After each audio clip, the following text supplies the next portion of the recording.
بزرگان محترم اور عزیزان گرامی، اللہ رب العزت جو اس ساری کائنات کے تنہے تنہا خالق و مالک، اس ساری کائنات کے تنہے تنہا بنانے والے، اس کے نظام کے چلانے والے ہیں، اس کائنات میں ایک ذرہ اور ایک پتا اور ایک قطرہ بھی اگر حرکت میں آتا ہے تو رب کی مرضی اور مشیت سے حرکت میں آتا ہے۔ یہاں کی چھوٹی سے چھوٹی بات، یہاں کے بڑے سے بڑے فیصلے رب کی مرضی سے ایک لمحے کے لیے بھی بدلنے کے لیے تیار نہیں۔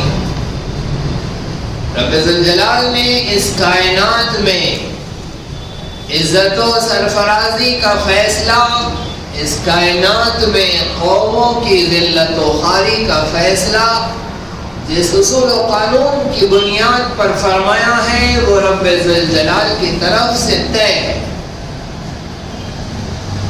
رب دنیا کے اندر کنہیں عزت عطا کرے گا اور کون لوگ ذلیل و خوار ہوں گے، یہ رب کے ڈیزائن سے طے ہے۔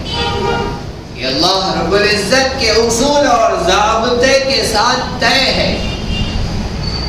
انسان اگر اس اصول کو نظر انداز کر کے، اس ضابطے کو پسے پش ڈال کر، اس قانون سے ہٹ کر عزت و سرفرازی کی تلاش و جستجو میں لگے گا تو یہ صرف محنت و مشقت کے ساتھ اپنا وقت ضائع کرے گا، نتائج نہیں ملیں گے۔ نتیجہ صرف اس راہ سے ملے گا جو راہ رب کائنات کی طرف سے ہے۔ روئے زمین پر اللہ رب العزت کی طرف سے کامیابی اور کامرانی کے فیصلے رب ذوالجلال نے اپنے ڈر کے ساتھ، اپنے خوف کے ساتھ، رب کی مرضیات اور نامرضیات کے احساس کے ساتھ، جینے کے ساتھ رکھے۔ جو انسان اپنے خالق و مالک کی مرضیات اور نامرضیات کا دھیان و تصور رکھے بغیر صبح و شام کرے گا، اس کی صبح اور شام غارت ہوگی۔ جو انسان آنکھ بغیر اس دھیان کے کھولے گا کہ میرا رب کدھر دیکھنے کو کہہ رہا ہے اور کدھر دیکھنے سے منع کر رہا ہے، تو اس کا آنکھ کھولنا اس کے لیے خسارے کا سبب ہوگا۔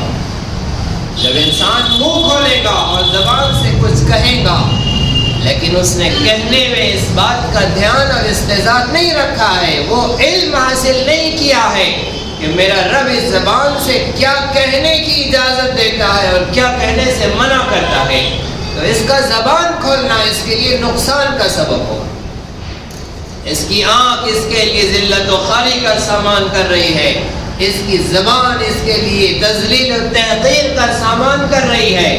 جو قومیں اس طرح صبح کرتی ہے کہ ان کی صبح کا مقصد رب ذوالجلال کی طرف سے کیا ہے انہیں پتہ نہیں ہے، جو شام اس انداز سے کرتی ہے کہ انہیں شام کیوں دی گئی ہے، رب کی مرضی کا انہیں پتہ نہیں ہے، جو بولتی ہے، جو دیکھتی ہے، اور جو میدان تجارت میں بیٹھے ہوئے ہیں اور رب ذوالجلال کی تقدیر نے جنہیں ملازمتوں پر رکھا ہے، پہنچایا ہے، انہیں کیوں وہاں پہنچایا گیا ہے، بازاروں میں ان کے ٹھکانے کیوں بنائے گئے ہیں، رب ذوالجلال کا ان سے کیا مطالبہ ہے، کیا تقاضا ہے، کن راہوں سے اللہ راضی ہوں گے اور کون سی حرکتیں ہیں جن سے اللہ ناراض ہو جائیں گے۔ اگر اس دھیان کے بغیر ہم بازار میں پہنچ گئے ہیں تو یہ بازار ہمارے لیے ذلت و خواری کا سامان کر رہے ہیں، ہمارے آفیسز اور ملازمتیں ہماری تذلیل و تحقیر کا سامان کر رہی ہیں۔ پیسہ کتنا ہی جمع ہو جائے، پیسہ عزت نہیں دلاتا ہے، عزت اللہ کے خزانے سے چلتی ہے۔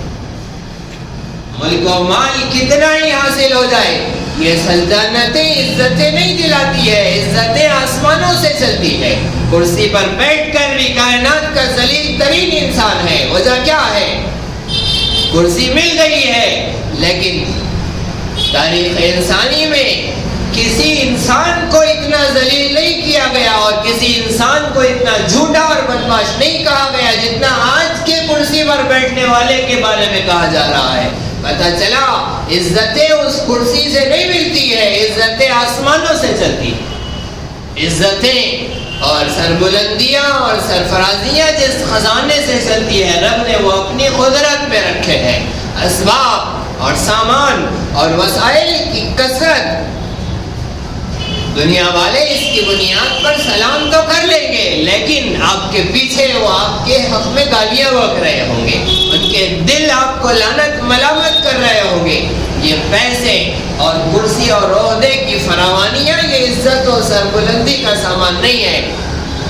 عقلی دلائل سے، نقلی دلائل سے، ہمارے روزمرہ کے مشاہدات سے ہم اس بات کو سمجھتے ہیں کہ عزتیں اس میں نہیں رکھی ہیں، لیکن پھر ہمارا جو انداز ہے، ہماری جو کیفیت ہے کہ ہم عزتوں کو وہی تلاش کر رہے ہیں۔ راحت و سکون ساز و سامان میں نہیں رکھا ہے۔ رات سکون کے لیے اللہ نے بنائی ہے، کتنے ہیں جو رات میں بھی بدامنی کے ساتھ جی رہے ہیں۔ اللہ رب العزت نے گھر سکون کے ساتھ بنایا ہے، سارے اسباب و وسائل سے مرصع گھر رکھ کر بھی کتنے لوگ ہیں جو بدامنی اور بے چینی کے ساتھ جی رہے ہیں۔ اللہ رب العزت نے بیویاں دی ہے سکون کے لیے، کتنے ہیں بیوی والے جو بیوی کے ساتھ بھی بے چین ہیں اور پریشان حال ہیں۔ غرض یہ کہ قرآن نے جن جن چیزوں کو سکون کہا ہے وہ رکھتے ہوئے بھی سکون حاصل نہیں ہے۔ پتہ چلا یہ سکون آسمانوں سے ملتا ہے، رب کے خزانوں سے ملتا ہے۔ یہ اسباب یقیناً سکون دلانے والے ہیں، لیکن ان اسباب کے اندر اللہ رب العزت نے سکون نہیں رکھا ہے، سکون اپنے حکم میں رکھا ہے۔ جنہیں اللہ چین و سکون، امن اور سلامتی دینا چاہے ان تک پہنچتا ہے سکون،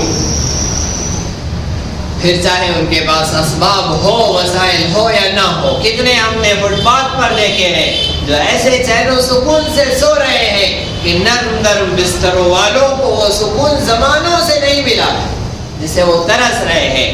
تو سکون اللہ کے خزانے سے چلتا ہے، عزت سربلندیاں اللہ کے خزانے سے چلتی ہے، امن اور سلامتی، فرحت و شادمانی یہ اسباب و سامان میں نہیں رکھی ہے، رب کے خزانے سے ملتی ہے۔ جب یہ بات ہم سمجھ رہے ہیں اور ایک بار آج اس کا مذاکرہ بھی ہو گیا ہے اور ذہن میں آ گیا ہے، تو اس بات کو نقش کر لیجئے کہ اللہ رب العزت نے تقوی کی بنیاد پر دنیا اور آخرت کی کامیابیوں کا فیصلہ کیا ہے کہ انسان اپنے آپ کو تقوی سے مزین کر لے، اپنے آپ کو متقی پرہیزگار بنا لے، اپنی زندگی کے ہر قدم پر، ہر لمحے پر رب کی مرضیات و نامرضیات کے تصور کے ساتھ جینا، اس دھیان اور استحضار کے ساتھ جینا، یہ ہمارے لیے اس لمحے کو عزت کا سامان کرے گا۔ وہ ہر دن ہمارے لیے عزتوں کے سامان کریں گے جو دن ہم اللہ رب العزت کے تقوی کے ساتھ، اللہ رب العزت کی رضامندی اور ناراضگی کے دھیان و استحضار کے ساتھ گزاریں گے۔ جب انسان کو اس بات کا احساس ہو جائے گا تو پھر یہ علم کی راہ کی طرف دوڑے گا کہ مجھے پتہ بھی چلے کہ میرا رب کن اعمال سے خوش ہوتا ہے اور کن حرکتوں سے ناراض ہوتا ہے۔ علم روشنی ہے، علم عزت و سربلندی کا ضامن ہے۔ اللہ رب العزت جہالت کی بنیاد پر ذلیل و خوار کرتے ہیں، علم کی بنیاد پر عزت و سربلندی عطا کرتے ہیں۔ جب بندہ رب کی مرضیات کا علم حاصل کرنے کی جستجو میں لگے گا تو پھر اللہ رب العزت اس علم کی روشنی میں اس کا سفر مکمل فرمائے گا۔ جس کے پاس روشنی ہوگی وہ منزل پر پہنچے گا، جس کے پاس روشنی نہیں ہوگی، تاریکی ہوگی، وہ گڑھوں میں گرے گا، وہ ٹھوکریں کھائے گا۔ رب ذوالجلال نے علم کا سرچشمہ اپنے یہاں سے چلایا ہے۔ رسول رحمت صلی اللہ علیہ وسلم کی بعثت سے پہلے جو زمانہ دنیا جی رہی تھی اس زمانے کو عہد جاہلیت کہتے ہیں۔ وہ زمانہ جاہلیت کا زمانہ تھا، اس زمانے میں تہذیب و تمدن کچھ کم نہیں تھی، تہذیب و تمدن عروج پر تھی۔ مکے والوں کی صورتحال یہ تھی کہ مکے والوں کا جو فیشن پرانا ہو جاتا تھا اب مصر اور شام اور ایران والوں کے لیے وہ فیشن نیا ہوتا تھا. جب عرب کے لوگ رومن امپائر اور پرشین امپائر تو سپر پاور وہاں تجارت کے لیے جاتے تھے تو وہاں کے بادشاہ ان تجارت کے قافلوں کو اپنے محل میں بلا کر ان کی مہمان نوازی کرتا اور ان کے لباس کو، ان کے حال حلیے کو، ان کے اٹھنے بیٹھنے کو دیکھتا اور پھر وہ چیزیں ان کے ملک میں جاری ہوتی. جو چیزیں عرب میں پرانی ہو جاتی، دو سپر پاور طاقتوں کے یہاں وہ فیشن نیا ہوتا. ان کے کھانے کے انداز کو، ان کے اٹھنے بیٹھنے کے انداز، ان کے رہنے سہنے کے انداز کو ملک روم اور ملک ایران کے بادشاہ اور وہاں کے تہذیب یافتہ لوگ سراہتے اور اپناتے تھے. ایسی تہذیب مکے کے اندر تھی. وہاں کے لوگوں کا حال یہ تھا کہ ہر خوبی و صفت ان کے اندر موجود تھی. ان کا یہ حال تھا کہ کوئی شخص ان کی طرف جھوٹ کی نسبت کر دے انہیں منظور نہیں تھا، انہیں پسند نہیں تھا. ابو سفیان کا قافلہ جب قیصر روم ہرقل کے دربار میں پہنچا اور ہرقل کے پاس رسول رحمت صلی اللہ علیہ وسلم کا دعوت اسلام کا خط پہنچ چکا تھا، پیارے آقا کی تحقیق کے لیے ہرقل نے ابو سفیان جو وہاں موجود تھے روم میں ان کے قافلے کو بلا کر ان سے تحقیق کی. سارے قافلے والوں کو پیچھے کھڑا کیا، ابو سفیان جو سردار تھے انہیں آگے کھڑا کیا. اس کا مقصد یہ تھا کہ کہیں سردار جس سے میں تحقیق کرنے جا رہا ہوں وہ عوام کو آنکھوں سے اشارہ کر کے کوئی ترتیب نہ بنا لے، کوئی سیاست نہ چل لے. لہذا عوام کو پیچھے کھڑا کیا، قائد کو آگے کھڑا کیا اور پوچھا کہ جس شخص نے تمہارے یہاں نبوت کا دعویٰ کیا ہے وہ کیسا ہے؟ ابو سفیان کہتے ہیں کہ میں چاہتا تو وہ ساری غلط باتیں اور وہ سارے الزامات محمد مصطفیٰ صلی اللہ علیہ وسلم کے بارے میں ابو سفیان کے کان میں ڈال دیتا، اسے سنا دیتا، جس سے وہ بدظن ہو جاتا، متنفر ہو جاتا. اس لیے کہ اس نے آپ کو نہیں دیکھا تھا، میں ہی وہاں پر پہنچانے والا تھا. لیکن میں جھوٹ نہیں کہہ سکتا تھا اس لیے کہ میرے ساتھ میرے لوگ موجود تھے. یہ باہر نکلنے کے بعد میری طرف جھوٹ کی نسبت کرتے کہ ابو سفیان نے وہاں جھوٹ کہا ہے، محمد ایسے تو نہیں ہے. تو یہ کیفیت تھی کہ محمد مصطفیٰ صلی اللہ علیہ وسلم کا اتنا کٹر دشمن بدر کے بعد احد سے لے کر فتح مکہ تک ہر جنگ میں جو اسلام کے خلاف فوج کے سپہ سالار رہے ہیں، ابو سفیان اسلام ابھی قبول نہیں کیا ہے. اتنے اسلام کے سخت دشمن ہونے کے باوجود جھوٹ کی نسبت ان کی طرف ہو جائے انہیں منظور نہیں تھا، انہیں برداشت نہیں تھا. ایسی خوبیوں کے، ایسے صفات کے مالک، مہمان نوازی میں ان کی کوئی مثل نہیں تھی، ان کی کوئی نظیر نہیں تھی. جو اپنے لیے پسند کرتے تھے وہ اپنے مہمان کے لیے پسند کرتے تھے. حاتم طائی کا واقعہ اور اس کی مسئلے اور اس کی حکایات سے تو ہم سب واقف ہیں. یہ حاتم طائی وہی ہیں جن کے بیٹے عدی حضرت محمد مصطفیٰ صلی اللہ علیہ وسلم کے دربار میں حاضر ہو کر اسلام قبول کرتے ہیں. حاتم طائی کو زمانہ نہیں ملا محمد صلی اللہ علیہ وسلم کا، لیکن وہ سخاوت کی مثالیں اور واقعات وہ ساری کی ساری ایک حاتم طائی میں نہیں، عرب کا ہر فرد ایسا تھا. ان ساری خوبیوں اور کمالات کے رکھنے والوں نے جب اسلام قبول کیا ہے تو اسلام کے پہلے کے اپنے زمانے کو انہوں نے دور جاہلیت کہا ہے. انہوں نے خود اسے دور جاہلیت کہا ہے. ایسا روشن زمانہ، ان اعلیٰ اور عمدہ صفات کے رکھنے والا زمانہ، اس کو انہوں نے خود اپنی زبان سے جاہلیت کہا ہے. کیوں؟ اس لیے کہ انہوں نے اسلام کے مقابلے میں اپنے دور کا موازنہ کیا ہے. ورنہ تو دنیا کی ساری تہذیبیں انہیں اپنا سردار تسلیم کرتی تھی، دنیا کی ساری تہذیبیں ان کی تہذیب کو اپناتی تھی. لیکن اسلام کے نور کے سامنے وہ ساری تہذیبیں بھی تاریکی تھی، دور جاہلیت تھی. اس لیے ان لوگوں نے جنہوں نے اسلام قبول کیا ہے اپنے زبان سے خود اس دور کو دور جاہلیت کہا. اندازہ لگائیں اسلام کون سا نور لے آیا ہے. نظام اسلامی کتنا خوبصورت نظام ہے اور کیسی عمدہ تعلیمات اپنے اندر رکھتا ہے۔ آج کی صورتحال یہ ہے کہ ہم اسلام کے اس نور سے تو عاری ہے ہی ہے، اسلام سے پہلے جس دور کو دور جاہلیت کہا ہے اس دور کی خوبیاں بھی ہمارے اندر نہیں ہیں۔ آج ہماری طرف کوئی جھوٹ کی نسبت کرے ہمیں کچھ برا نہیں لگتا ہے، اسلام سے پہلے ابو سفیان کو وہ بری لگ رہی ہے کہ میری طرف کوئی جھوٹ کی نسبت نہ کرے۔ آج کا مسلمان تو ایسا بے غیرتی کا لباس پہنا ہوا ہے کہ آفیسز میں اور تجارت کی منڈیوں میں اور محلوں اور مارکیٹ میں ان کی طرف جھوٹ کی نسبت کوئی کرے تو بغیرتی کی مسکراہٹ کے ساتھ ایک اسمائل دے دیتے ہیں، بس بات ختم ہو گئی ہے۔ ان کا پیٹ کا پانی نہیں ہلتا ہے، سامنے والا گالیوں کی لائن لگا دے، انہیں کوئی فرق نہیں پڑتا ہے۔ ان کے بارے میں تو مخاطب ایک ہی تصور قائم کرتا ہے، لگتا ہے اس کا مرنے کا ارادہ ہی نہیں، لگتا ہے کہ اس کا مرنے کا ارادہ ہی نہیں ہے، اللہ کے سامنے کھڑے ہونے کا دھیان اور استحضار ہی نہیں ہے، ایسے جی رہے۔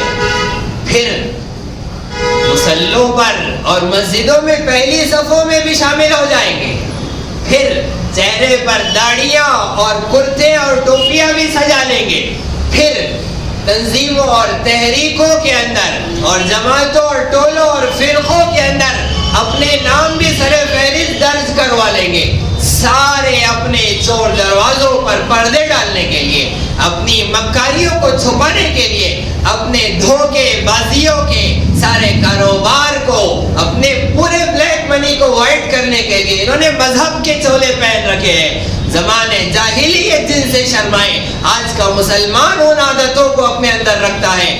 کن عزتوں کے خواب دیکھ رہے ہو، کن سرفرازیوں اور سربلندیوں کے لیے دعائیں مانگ رہے ہو، رب ذوالجلال سے کون سی برکتوں کے منتظر ہو، آسمانوں سے کوئی فیصلہ تمہاری عزت و سرفرازی کا نہیں ہوگا۔ ہر صبح تمہارے لیے ذلت و خواری کی صبح بن کر آ رہی ہے، ہر شام تاریک ترین شام بن کر زندگی سے گزر رہی ہے۔ ساری حکومتیں اور سلطنتیں خلاف ہو جائیں گی اور ساری دنیا ایسی دوڑ پڑے گی جیسے بھوکے بھیڑیے اور بھوکے لوگ دسترخوان کی طرف دوڑتے ہیں اور بھوکے بھیڑیے شکار کی طرف دوڑتے ہیں۔ ایسی سنجیدہ ترین صورتحال میں سوائے تقوی کی راہ کے اختیار کرنے کے، سوائے اسلام کے نور کو اپنا لینے کے، سوائے محمد مصطفیٰ صلی اللہ علیہ وسلم کے پاکیزہ نظام کو اختیار کر لینے کے، نہ دنیا میں سرفرازی کا کوئی چارہ ہے، نہ آخرت میں بچاؤ کا کوئی راستہ ہے۔ اگر ہم چاہتے ہیں کہ دنیا ہماری عزت کے ساتھ گزر جائے، آخرت میں ہمارے لیے کامیابی کی امید کی کرن مل جائے، ضرورت اس بات کی ہے کہ ہم علم کے نور کو، محمد مصطفیٰ صلی اللہ علیہ وسلم کے لائے ہوئے کلام قرآن مجید کو اپنائیں، اس کی تعلیمات کو اختیار کریں، اس کا علم حاصل کریں، اپنی ہر صبح اس تعلیم کے ساتھ، اس تعلیم کو حاصل کرنے کے ساتھ صبح کریں کہ میرا رب صبح کے وقت مجھ سے کیا چاہتا ہے، آج کا دن میرا رب مجھ سے کیسے گزروانا چاہتا ہے، اس شام میں میرے رب کا مجھ سے کیا مطالبہ ہے، میں منہ کھول رہا ہوں میرا رب مجھ سے کیا بلوانا چاہتا ہے، میں آنکھ کھول رہا ہوں میرا رب مجھ سے کیا دیکھنے کی اجازت دیتا ہے اور کیا دیکھنے کا مطالبہ رکھتا ہے اور کس چیز سے منع کرتا ہے۔